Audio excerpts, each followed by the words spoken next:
Welcome to this deep dive designed to help you prepare for the FRCS plastic surgery exam. Today we're focusing on wrist anatomy, kinematics, and instability patterns. The wrist joint, well, it's more complex than it seems. It's formed by articulations between 14 bones, including 8 carpal bones, and the pisiform. That's right. The pisiform is a sesamoid bone. It acts as a lever for the flexor carpi ulnaris tendon. Importantly, no muscles attach directly to those carpal bones. So that means the ligaments are really crucial for wrist stability. Absolutely they are. Okay, let's break down those carpal bones. How are they arranged? They're organized into 2 rows. Proximally, you have the scaphoid, lunate, and trichotrum. And then distally, there's the trapezium, trapezoid, capitate, and hamate. The ligaments, we classify them as either extrinsic, connecting the forearm to the carpals, or intrinsic, connecting the carpals to each other. And remember, the volar ligaments, they're the strongest ones. Let's briefly touch on Berger's ligament-sparing surgical approach. The aim there is to preserve those dorsal ligaments during surgery. Yeah, it's an interesting concept. However, there's a lack of outcome-based studies to support its effectiveness. The argument against it is that, well, post-operative immobilization usually mitigates the risks of instability anyway. Now, let's move on to wrist kinematics. For smooth movement, the proximal and distal carpal rows need to move together synchronously. Flexion and extension are, well, they're straightforward. However, radial and ulnar deviation, they get a bit more complex. Can you elaborate on why those are so complex? It's all about how the scaphoid, lunate, and trichotrum behave differently during those movements. So let's look at radial deviation. The scaphoid flexes, guiding the lunate and trichotrum to passively follow. But in ulnar deviation, it's the trichotrum, guided by its articulation with the hamate, that extends. This forces the entire proximal row to extend as well. These movements highlight how crucial that ligamentous support is for that coordinated movement. So the scapholunate angle, which is normally between 30 and 60 degrees, becomes a key indicator of proper carpal alignment. Precisely. Now, when this delicate balance is disrupted, we get carpal instability. Let's delve into the types of carpal instability. We classify it as either carpal instability dissociative, CID, or carpal instability non-dissociative, CIND. CID refers to instability within a carpal row, such as a scapholunate or lunotriquetral ligament injury. You can think of it like a rowboat, where one of the oarsmen's out of sync. With CIND, the whole proximal row, like our entire rowboat, moves abnormally relative to either the radius or the midcarpal joint. So CID is like one oarsman out of sync, and CID is the whole boat off course. How do we then further categorize instability based on how it presents? We have static, dynamic, and pre-dynamic instability.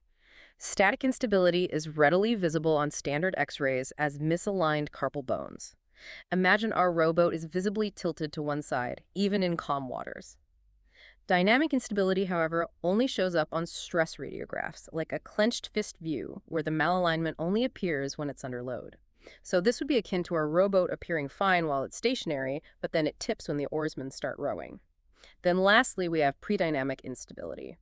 Now this one's subtle. It's often only detectable during arthroscopy. Think of it as a slight looseness in our rowboat's oarlocks, not obvious at rest, but potentially causing problems with more forceful rowing. That's a great way to visualize those instability types. Now let's move on to the deformities associated with carpal instability. Disci and visci. Disci stands for dorsal intercalated segment instability. Here, the lunate gets stuck in extension, tilting dorsally. This is commonly due to a scapholunate ligament disruption.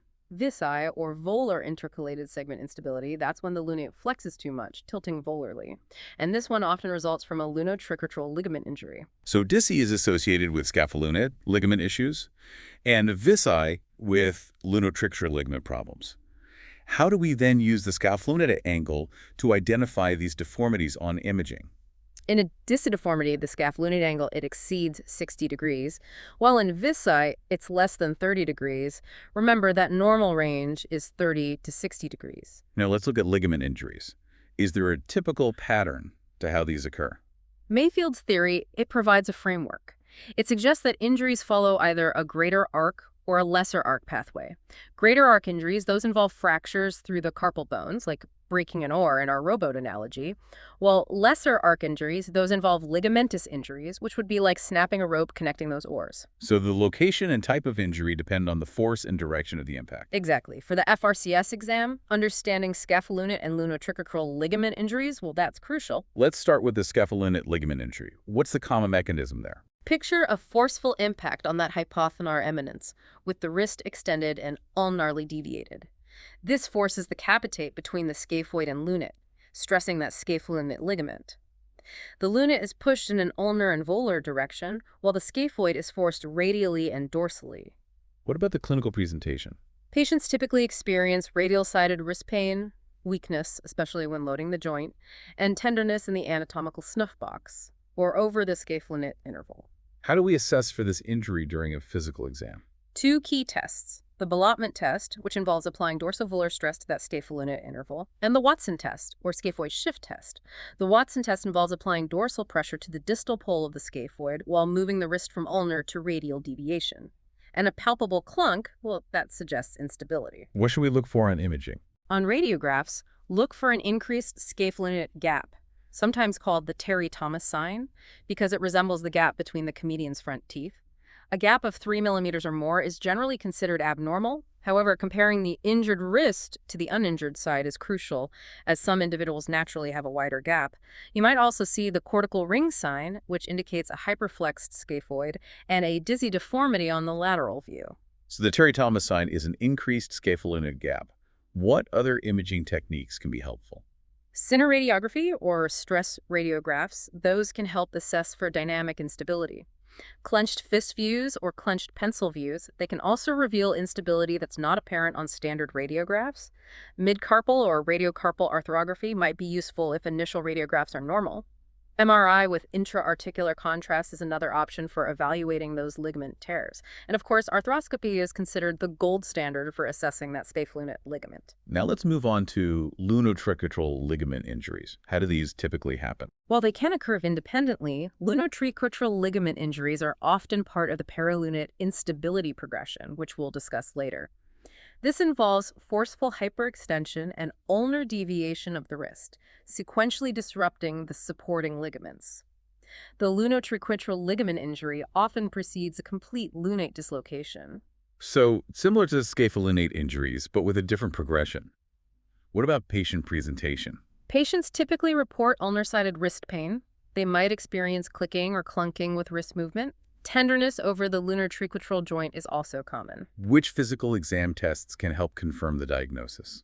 The ballottement test, which we discussed earlier, can assess laxity in the lunotricutal interval. The shear test, applying a dorsal force on the trichotrum while stabilizing the lunate, that can elicit pain and demonstrate increased laxity. The lateral compression test, applying pressure on the medial tubercle of the trichotrum, is also helpful. What are the key imaging findings for a suspected lunotricutal ligament injury? Radiographs might appear normal, particularly in cases of stable or dynamic instability. Look for disruption of Jalula's arcs, 3 smooth arcs formed by the carpal bones, which can be a clue. A visci deformity might be present on the lateral view. Similar to the scapholunate ligament evaluation, stress radiographs, arthrography, MRI, and arthroscopy can be utilized to get a clearer picture of the extent of the injury. Absolutely. Arthroscopy is particularly valuable for directly visualizing that lunotricutal ligament and grading the severity of the injury using the Geisler classification system. Now let's shift gears and discuss paralunate injuries, which represent a more severe form of wrist trauma.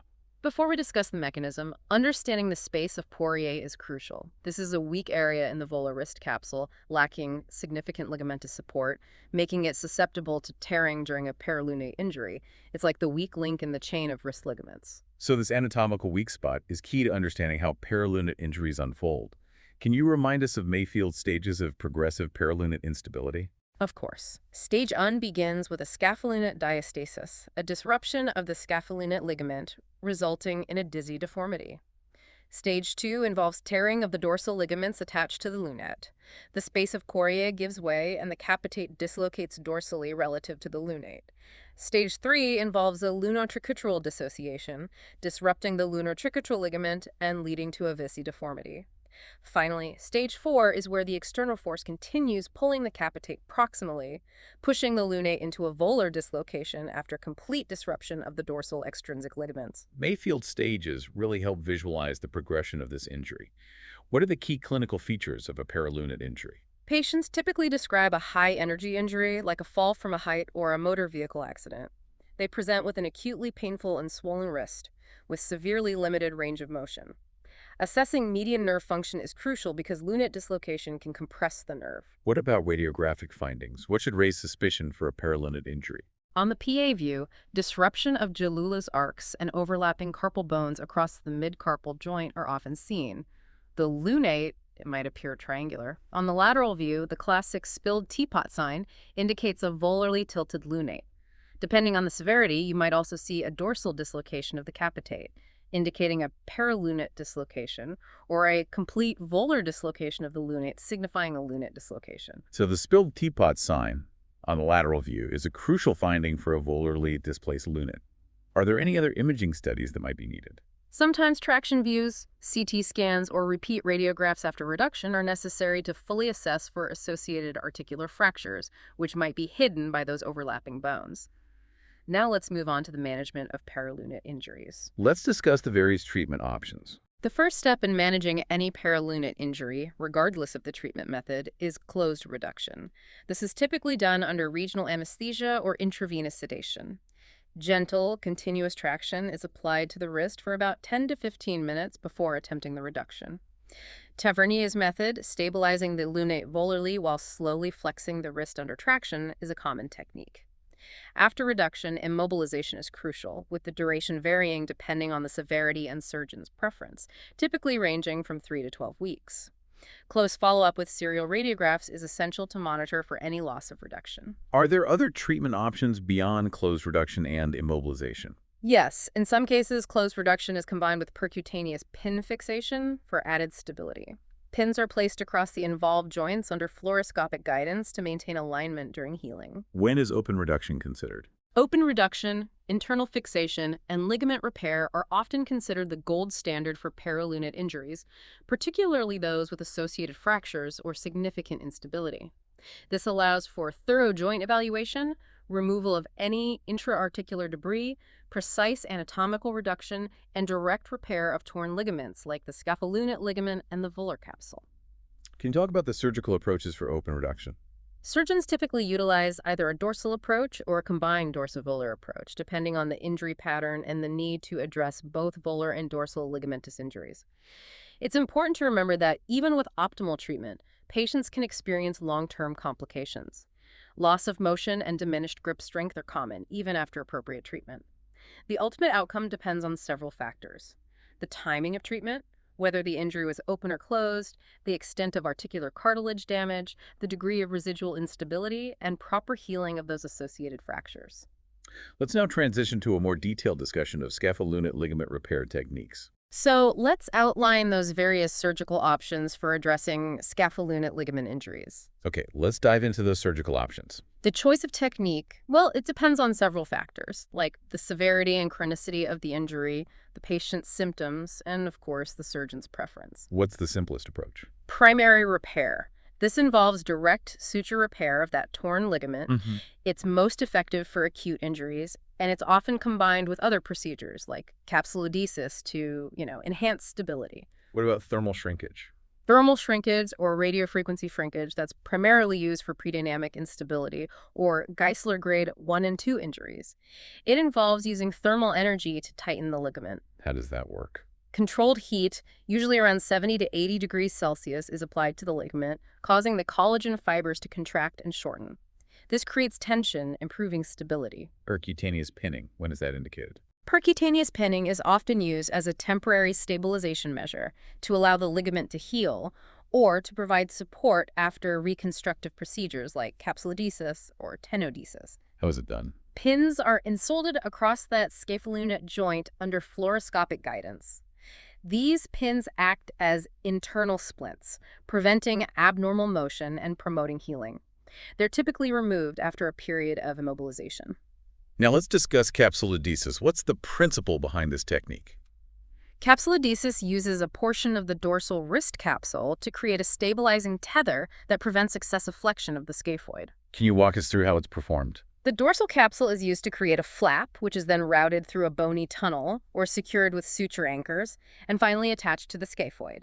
This limits scaphoid flexion, restoring stability to the joint. We talked about capsulodesis. What about tenodesis? Tenodesis procedures use a tendon graft to reconstruct the scapholunate ligament, basically mimicking the function of that native ligament. Which tendon grafts are commonly used? The Telesnik and Lynchite technique that utilizes a portion of the extensor carpi radialis longus tendon, or ECRL tendon, while the Brunelli technique uses a portion of the flexor carpi radialis tendon, the FCR tendon. Can you explain the Telesnik-Lynchite tenodesis? The distal portion of the ECRL tendon that remains attached to its insertion, while the proximal portion is detached and it's routed through drill holes in the scaphoid and trichotrum. The graft is then secured to the capitate, creating a stabilizing sling. How about the Brunelli tenodesis? The distal portion of the FCR tendon is also left attached, and the proximal portion is detached and passed from volar to dorsal through a drill hole in the scaphoid. The graft is anchored to the distal radius, creating that volar to dorsal stabilizing force. Are there any modifications to the Brunelli technique? Yes. The Van den Abele modification anchors the FCR tendon to the lunate instead of the distal radius, aiming for a more anatomical reconstruction. Moving on, let's talk about bone ligament bone procedures for scapholunate ligament reconstruction. These procedures involve transplanting a bone block with its attached ligament to reconstruct that scapholunate ligament. It's especially useful when the native ligament is severely damaged. Where are those grafts typically harvested from? Common donor sites include the tarsometatarsal joint, the capitahumii joint, and the third or second metacarpal purple bone. Allograft options are also available. What are the advantages of using a bone ligament bone graft? The bone block, it offers structural support, and the attached ligament, that acts as a scaffold for new tissue growth. This promotes healing and leads to a more robust reconstruction. What about long-term outcomes? Studies have shown promising results. One study, with a mean follow-up of nearly 12 years, reported only 3 failures out of 14 patients who underwent this procedure. Let's now discuss the RASL procedure for chronic scapholunate instability. The RASL procedure, or reduction association scapholunate, it was developed as an alternative to traditional scapholunate fusion, which, well, it often had high non-union rates. How is the RASL procedure performed? It involves a dorsal approach to the wrist. The articular surfaces of the ulnar scaphoid and radial lunate are decorticated to create bleeding surfaces that promote bone healing.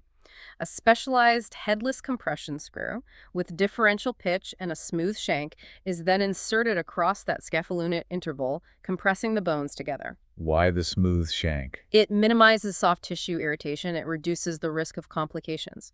A radial stylodectomy is often performed to facilitate screw insertion and prevent impingement. What are the advantages of the RASL procedure? The specialized screw offers controlled compression, leading to better bone healing and a reduced non-union risk.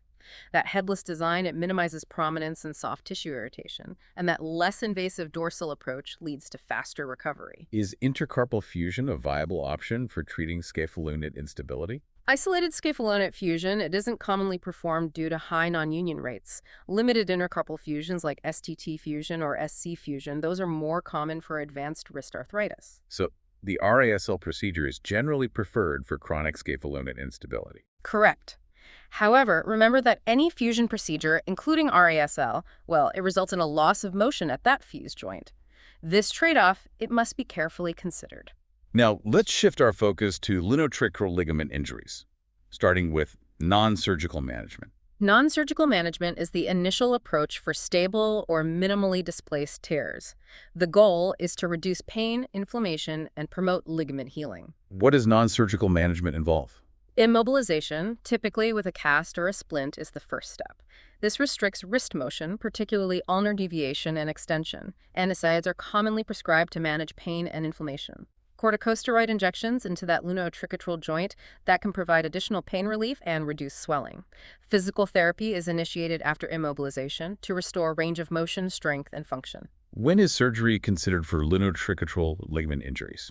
Surgery is recommended when non-surgical management fails, there's persistent pain or instability, significant displacement, or associated injuries like cartilage damage or bony avulsions. What surgical options are available for lunotrichotral ligament injuries? They're similar to those for scapholunate ligament injuries, including arthroscopic debridement, percutaneous pinning, open repair, ligament reconstruction, and salvage procedures like arthrodesis or proximal row carpectomy. Can you elaborate on arthroscopic debridement for lunotricutal ligament injuries?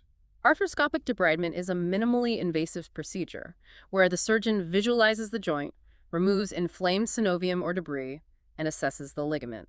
It can be an effective treatment for mild to moderate tears with minimal instability. When is percutaneous pinning considered? It's typically reserved for acute reducible injuries with minimal displacement.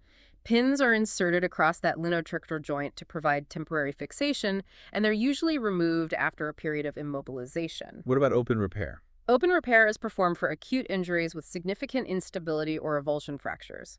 It involves directly visualizing and repairing that torn ligament using sutures, suture anchors, or bone tunnels. When is ligament reconstruction necessary? Ligament reconstruction is usually performed for chronic tears with a significantly attenuated or irreparable ligament. It involves using a tendon graft to recreate the lunotricutal ligament's function. What are some commonly used tendon grafts? The extensor carpi ulnaris tendon, or ECU tendon, is often used. Other options include osteoligamentous autografts from the dorsal capitohamate joint or tarsal joints. Let's talk about arthrodesis. Arthrodesis, or fusion of the lunate and tricutum, is reserved for cases with severe arthritis, instability, or failed previous repairs. It eliminates pain and instability, but by sacrificing motion. What about proximal row carpectomy? Proximal row carpectomy involves removing the entire proximal carpal row. It's considered when other treatments fail, and it can improve pain and motion, but it might decrease grip strength. Let's move on to paralunate injuries. Paralunate injuries are a spectrum of ligamentous and bony disruptions around the lunate, often resulting from high-energy trauma. What's the typical mechanism? They usually occur when a force is applied to an extended and ulnarly deviated wrist, causing sequential disruption of the ligaments and bones surrounding that lunate. You mentioned Mayfield's 4 stages of paralunate instability. Stage 1 is scapholunate dissociation. Stage 2 is capitolunate dissociation. Stage 3 is lunotricutal dissociation. And Stage 4 is complete volar dislocation of the lunate. What are the clinical features? Patients typically experience severe pain, swelling, deformity, limited range of motion, and tenderness. Neurovascular assessment is critical due to the risk of median nerve compression. What about radiographic findings? Disrupted Jalula's arcs, and a triangular lunate may be seen on the PA view. The spilled teapot sign, indicating a volarly tilted lunate, is a classic finding on that lateral view. Dorsal dislocation of the capitate or volar dislocation of the lunate can also be observed. What are the initial management steps? Closed reduction and immobilization are the initial steps. Closed reduction is attempted under sedation or anesthesia. The wrist is then immobilized to allow those ligaments to heal. When is surgery indicated? Surgery is often needed for significant instability, irreducible dislocations, associated fractures, or failed closed reduction. What are the surgical goals? The goals are to achieve anatomical reduction of those dislocated carpal bones, stabilize the joint to promote ligament healing, repair any torn ligaments, remove any loose fragments or debris, and optimize that healing environment for articular cartilage. What's the typical surgical approach? A dorsal approach is most common. However, a combined dorsavolar approach might be necessary for injuries extending to that volar side. What are the potential long-term complications? Even with treatment, potential complications include persistent pain, stiffness, arthritis, median nerve compression, and complex regional pain syndrome. Early diagnosis and treatment are crucial. Let's transition to a detailed discussion of the surgical approaches for managing paralunate injuries. Let's discuss the factors that influence the decision for surgical intervention in those paralunate injuries. Well, the decision, it's based on several factors. The severity of the injury, the presence of those associated fractures, stability of the wrist after closed reduction, and the patient's overall health and their functional demands.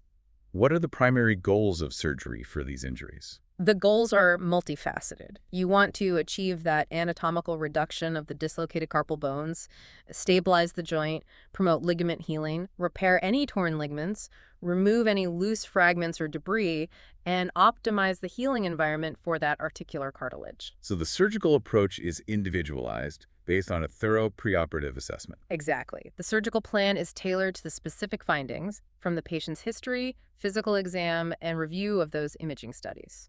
Let's delve into the common surgical approaches for paralunate injuries. The most frequent approach is a dorsal approach, so this involves an incision on the back of the wrist. What are the advantages of this approach? The dorsal approach, it provides excellent exposure to the dorsal radiocarpal joint, the lunate, and the capitate.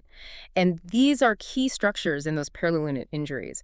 It allows for direct visualization and manipulation of these structures, facilitating that anatomical reduction, ligament repair, and placement of that internal fixation. Does this approach have any limitations? While it's versatile and provides good access to that dorsal aspect, it may not be sufficient for addressing injuries that extend to the volar side, such as tears of the volar radiocarpal ligaments or the volar capsule. So a different approach would be needed in those situations. Yes, for injuries with significant volar involvement, a combined dorsavolar approach might be required. And this involves two incisions, one on that dorsal side and one on the volar side. What are the benefits of using this combined approach? It provides comprehensive access to both the dorsal and volar aspects of the wrist, allowing the surgeon to address all the injured structures. It facilitates the repair of both dorsal and volar ligaments, ensuring complete stabilization. It sounds like the combined dorsavolar approach is more complex, potentially carrying a higher risk of complications. Yeah, that's a valid point. The combined approach, it does involve a longer incision and a more extensive dissection. This potentially increases the risk of wound healing problems, infection, or nerve injury. The decision to use this approach, well, it's made on a case-by-case basis, weighing the benefits of that comprehensive exposure against the potential risks. Can you walk us through a typical open reduction and internal fixation procedure for a perilunate injury using a dorsal approach? Certainly. The procedure begins with a thorough evaluation under anesthesia. This confirms the diagnosis and assesses the reducibility of that dislocation. If closed reduction is unsuccessful or unstable, we proceed with the open reduction. What are the key steps in the open reduction? Well, after that dorsal incision and retraction of the extensor tendons, we expose the carpal bones and ligaments. The dislocated carpal bones are gently reduced back into their anatomical positions.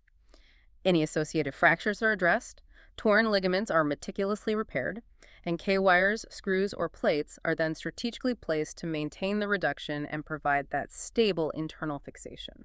Post-operative management is equally important. Can you elaborate on that? Postoperative care focuses on pain management, elevation of that affected limb, and monitoring for complications like infection, nerve compression, or loss of reduction. The wrist is typically immobilized in a cast or a splint to protect the repair. When does rehabilitation begin? Rehabilitation, it's initiated gradually, focusing on restoring range of motion, strength, and function. The timing and intensity are tailored to the individual patient and their specific injury. Early mobilization is encouraged to prevent stiffness, while still protecting those healing ligaments and avoiding excessive stress. What are the long-term considerations for patients post-perilunate surgery? While outcomes are generally good, it's important to acknowledge the potential for those long-term sequelae. Some degree of stiffness, weakness, or pain, it might persist. What influences those long-term outcomes? Several factors play a role. Severity of the initial injury, presence of those associated fractures, timing of surgery, adequacy of reduction and fixation, the patient's age, overall health, and their commitment to rehabilitation. Well, this brings us to the end of our deep dive into wrist anatomy, instability, and ligamentous injuries. We've covered a vast amount of information essential for the FRCS exam. Understanding this complex joint, it's crucial for any surgeon managing wrist problems. We hope this in-depth exploration has been beneficial in preparing you for that FRCS exam. Good luck with your upcoming exam. We hope you found this deep dive valuable.